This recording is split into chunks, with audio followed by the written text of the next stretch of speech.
अगला सवाल दीपिका ने पूछा है, सद्गुरु, आपने एक दर्शन में कहा है कि आपको हर किसी से वैसे ही पेश आना चाहिए जैसे आप मुझसे पेश आते हैं।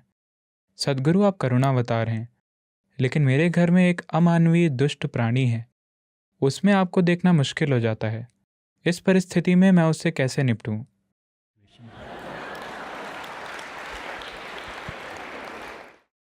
शादी के कितने सालों में यह विकास होता है, या ये एक पतन है? मुझे यकीन है कि एक समय में वो एक शानदार, रोमांटिक, बढ़िया आदमी थे। मैं नहीं जानता कि शादी के कितने सालों में वो एक दुष्ट जीव बन जाते हैं। और आपकी कितनी भूमिका है एक दुष्ट जीव के निर्माण में?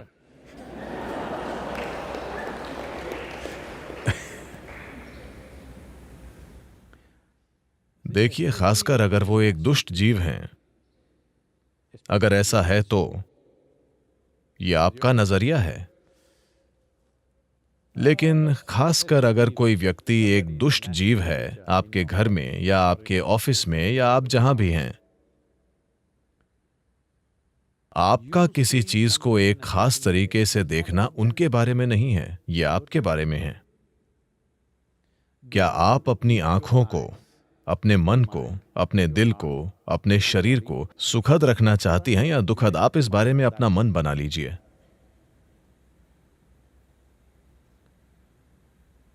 अब अगर आप उन्हें देखती हैं, मैंने कहा कि उस दुष्ट जीव को भी आप कृपया ऐसे देखें जैसे कि वो मैं हूं। मैं आपसे ये नहीं कह रहा हूं कि आपको उसकी शिक्षाओं को सुनना है या उससे नए अभ्यास सीखने हैं। नहीं, मैं कह रहा हूं कि अगर आपने मुझे देखा है आदर, भक्ति, प्रेम, स्नेह के भाव के साथ, जो भी आपकी भावना है,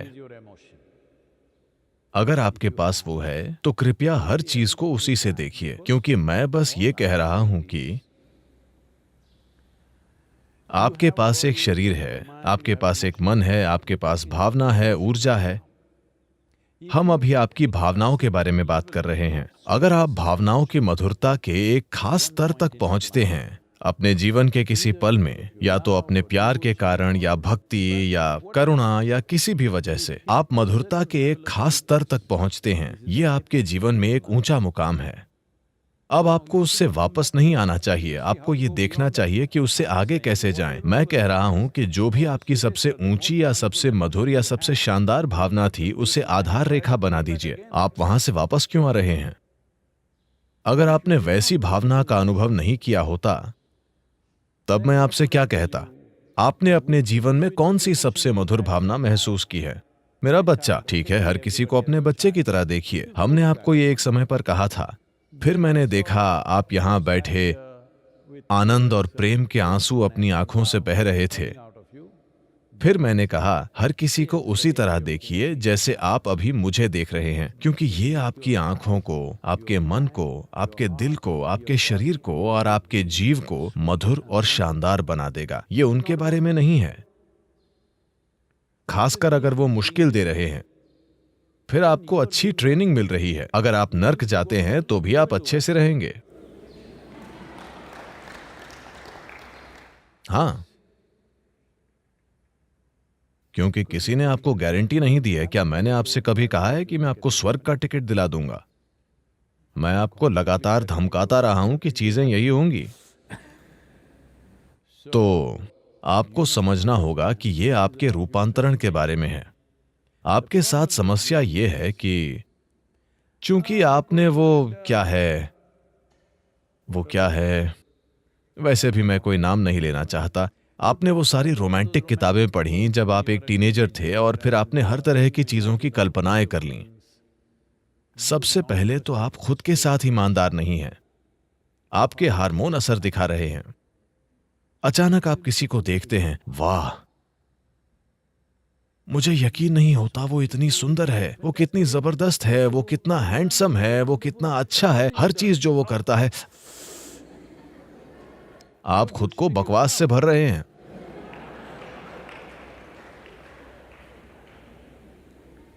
नहीं नहीं, वे चाहे जो भी करें, आप खुद को सुंदर बनाइए।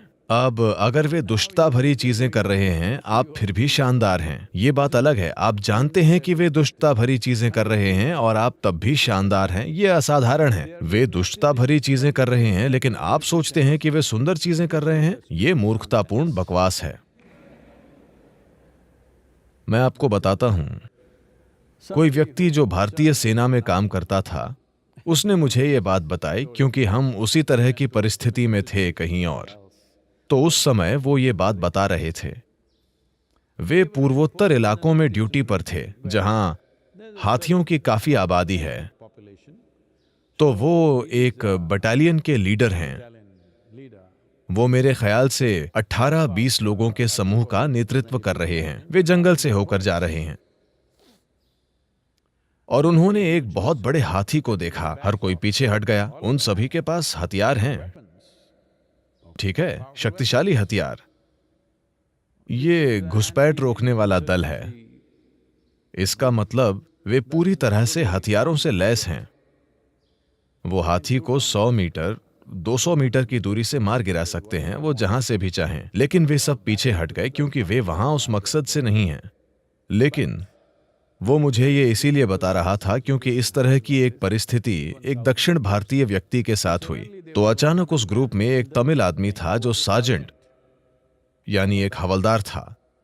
उसने अपने हथियार नीचे रख दिए और कहा, गणपति आ गए हैं, गणेश गणेश।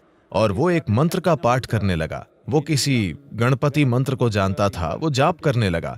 वो सामने दौड़कर हाथी के पास चला गया, बस 50 फुट दूर, और घुटनों के बल बैठ गया और जोर जोर से मंत्र का पाठ करने लगा। हाथी ने उसे देखा, ये कौन बेवकूफ है जो उसे हर तरह के नामों से पुकार रहा है जो उसे अच्छे नहीं लगते। और ये लोग देख रहे हैं किस तरह का चमत्कार हो रहा है। हाथी बस वहां खड़ा है और ये आदमी अपने घुटनों के बल बैठा मंत्र का पाठ कर रहा है। हाथी बहुत तेजी से आगे बढ़ा और 2 सेकंड के भीतर या शायद 5 सेकंड में वो उस आदमी के ऊपर था। उसने उसे कुचल दिया, पीछे घुमा और चला गया। ये लोग भौचक्के रह गए और वे उसे बस कुचले जाते देखते रह गए। फिर कुछ लोगों ने हथियार निकाल लिए। जिस आदमी को मैं जानता था, जो इस टोली का इंचार्ज था, उसने उनको शांत किया क्योंकि वो पहले ही मर चुका था। एक पल में वो आदमी मर गया था। मैं आपसे ये इसीलिए कह रहा हूं कि हाथी आपके साथ, जंगली हाथी आपके साथ अच्छी चीजें नहीं करेगा बस इसलिए क्योंकि आप उसे भगवान कहते हैं, आप उसे गणपति कहते हैं और उसकी पूजा करने की कोशिश करते हैं। वो नहीं करेगा, वो वही करेगा जो उसे करना है। इसी तरह आपके घर में जो प्राणी है,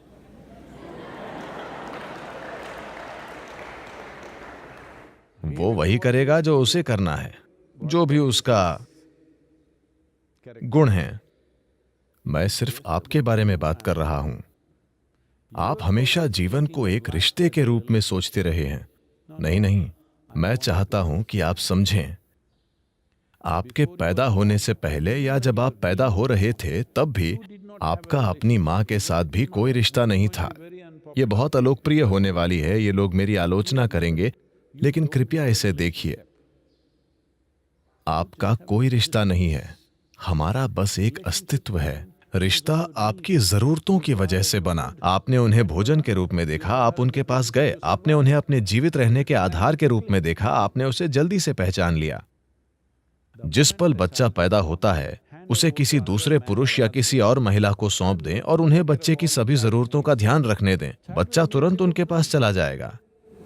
ये पूरी सोच कि आपको लगता है कि वो आपके पास आ रहा है क्योंकि आप मां हैं और आपने उसे पैदा किया है, नहीं, सिर्फ जरूरतों के कारण। वरना केवल अस्तित्व है। यह अस्तित्व या तो सचेतन हो सकता है और एक अद्भुत उपस्थिति में रह सकता है और इसके लिए उपलब्ध हो सकता है, या बस सर्कस करता रह सकता है। शुरू में आपकी मां सब कुछ थी, वो सबसे अद्भुत प्राणी थी, और फिर आप बड़ी हो गईं, आप एक किशोर बनी और आपने एक लड़के को देखा, वो सबसे शानदार आदमी था पूरी दुनिया में। जब आपकी माँ बीच में आई, अचानक आपको उनसे नफरत होने लगी। हेलो? जब वो आदमी आया, वो सबसे सुंदर था, फिर वो एक दुष्ट प्राणी बन गया, या आपने ऐसा सोचा। अब आप सोचती हैं कि वो सबसे बुरा इंसान है। ये चलता रहता है। मैं चाहता हूं कि आप समझें कि सुंदरता और बुराई दोनों आप बना रहे हैं। मैं आपसे ये बनाने के लिए, मैं आपसे ये सोचने के लिए नहीं कह रहा हूं कि ये व्यक्ति जो कुछ भी कर रहा है वो शानदार है। ये जीवित होने का एक मूर्खतापूर्ण तरीका है। ये सिर्फ इतना है कि अगर आप सब कुछ देखते हैं तो आपके पास जो भी चरम अनुभव है उसे आधार बनाएं। This is growth. यही विकास है। आपने सांप और सीढ़ी का खेल खेला है? Swing, swing. आपने वो खेल खेला है, सांप और सीढ़ी का खेल? जब आप इस खेल को खेलते हैं तो आपका इरादा एक बार सीढ़ी चढ़ने के बाद वापस आने का नहीं होता। आप एक सांप को नहीं छूना चाहते हैं, आप एक और सीढ़ी खोजना चाहते हैं, एक और सीढ़ी ऊपर जाना। ये जीवन की एक सहज अभिव्यक्ति है। तो एक बार जब आप अपने भीतर मिठास का एक निश्चित स्तर जान लेते हैं तो इसे नीचे मत लाइए। यही आधार होना चाहिए। अगला स्तर बेहतर और बेहतर होना चाहिए। इसीलिए जब मैंने कहा अभी आप यहां पर परमानंद के आंसुओं और मेरे साथ ऐसे प्यार से बैठे हैं, Then I said, let this be the basis. फिर मैंने कहा ये आधार होना चाहिए, इससे नीचे मत जाइए। हर चीज को इस रूप में देखें, कम से कम इतना तो होने दें। अगर ये लगातार हो रहा है, बार बार हो रहा है, तो निश्चित रूप से आप एक और सीढ़ी ले लेंगे। बस थोड़ा सा समय लगेगा। नीचे मत आइए, मैंने बस यही कहा है। और कृपया उसका एक बुरे प्राणी के रूप में वर्णन न करें। बेचारा आदमी।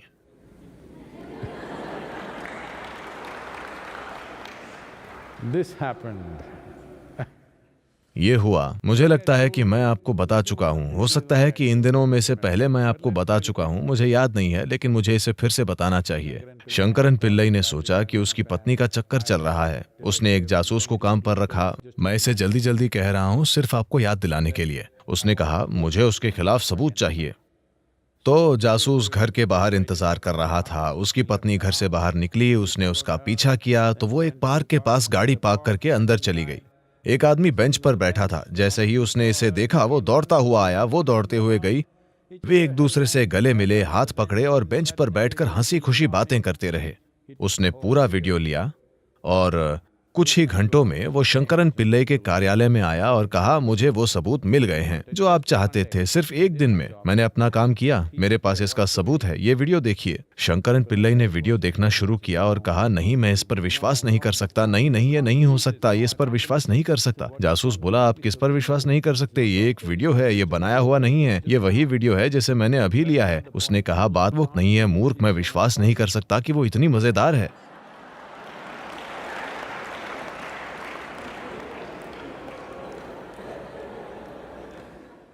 इसलिए After 15 days is over, 15 दिनों के बाद जब आदमी कहीं दूर चला जाता है तो आप देखेंगे कि वो कितना मजेदार था। खुद के साथ ऐसा मत कीजिए।